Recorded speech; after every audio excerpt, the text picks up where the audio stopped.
चलिए, तो यहाँ हम 90 का मान निकालने के लिए इसी समकोण त्रिभुज, जैसे इसके पहले हमने समकोण त्रिभुज बनाया था अभी, तो इसमें हम लोग ऐसे के समकोण त्रिभुज बनाए थे, तो मैंने AC को ऐसे किया था। देखिए अभी आपको बता रहे हैं, यहाँ पे जिससे मान लीजिए कि ये A है, ये B है और ये C। चलिए उसी के जैसा हम लोग मानते हैं, इसको A मान लेते हैं, इसको B और इसको C मान लेते हैं। चलिए अब देखिए इसमें क्या करना है, ये तो 90 डिग्री का है, 0 डिग्री का तो अभी निकाले हैं, हमें 90 डिग्री का निकालना है इसमें। तो देखिए अभी क्या करना पड़ेगा, अब हम इसको पकड़ के अब इधर लाएंगे, इसको पकड़ के, ठीक है ना, इसको पकड़ के इधर लाएंगे हम।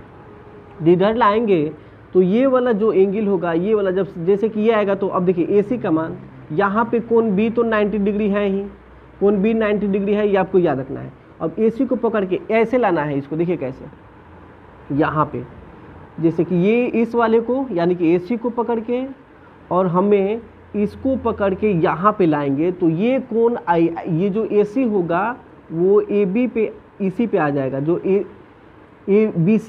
BC पर ही AC आके मिल जाएगा। कैसे मिलेगा, तो देखिए ऐसे बता रहे हैं, ये BC हो गया और ये क्या हो गया AC, ये आएगा अब ऐसे आते आते आते आते ऐसे मिलेगा, तो ये कितना डिग्री का हो जाएगा, 90 डिग्री का। और ये मान दोनों क्या हो जाएंगे, 0 हो जाएंगे।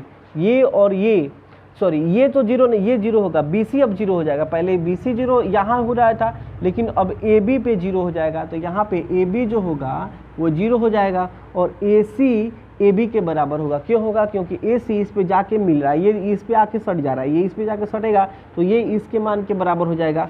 यानी कि जो AC होगा वो BC के बराबर होगा, यानी कि हम इसको 1 यूनिट माने हैं, ये 1 यूनिट का ये हो जाएगा, ये याद रखना है आपका।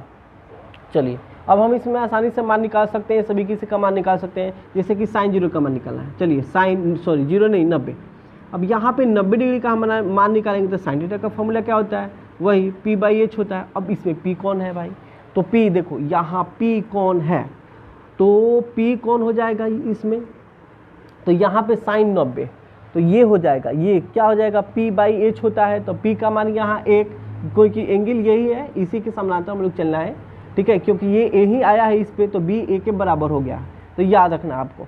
तो यहाँ पे लिख देंगे P और H का मान, यही इसी पे आया है, तो 1/1 यानी कि sin 90 का मान क्या हो जाएगा, 1 हो जाएगा। उसी प्रकार हमें cos 90 का मान निकालना है, तो cos 90 का मान, इसका फॉर्मूला क्या होता है, B/H।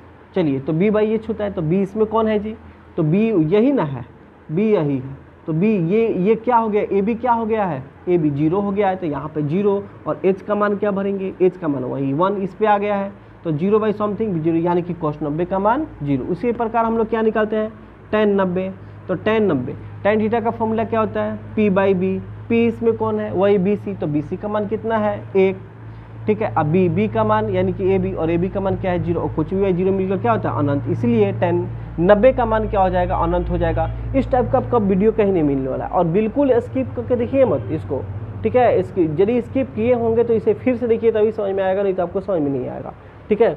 और यहाँ पे तब इसके बाद हम लोग टेबल इसका लिखेंगे, आपके सामने टेबल भी लिखेंगे इसके सामने। अब देखिए यहाँ पे tan 90 का मान अनंत हो गया, अब इसको पलटोगे तो मिल जाएगा, जैसे कि cosec 90 का मान निकालना है आपको, तो cosec 90 का मान 1 को पलटोगे तो 1 ही मिलेगा। उसके बाद आपको sec 90 का मान निकालना है, तो sec 90 भी खोजो, तो 0/1 को पलटो तो 1/0 होगा, इसको खोजेंगे तो ये इसको इन्फिनिटी मिल जाएगा आपको। tan 90 का निकालना है, तो tan 90 का क्या होता है, tan यानी कि cot tan 90 का तो मिल गया है, cot 90 निकालना आपको, उसका उल्टा होता है, तो इसको पलट दीजिए, तो 0/1 मिल जाएगा, 0/something 0 होता है। तो उम्मीद है कि आपको अच्छा से समझ में आएगा। समझ में आएगा तो इस वीडियो को ज़रूर लाइक कीजिएगा और शेयर कीजिएगा।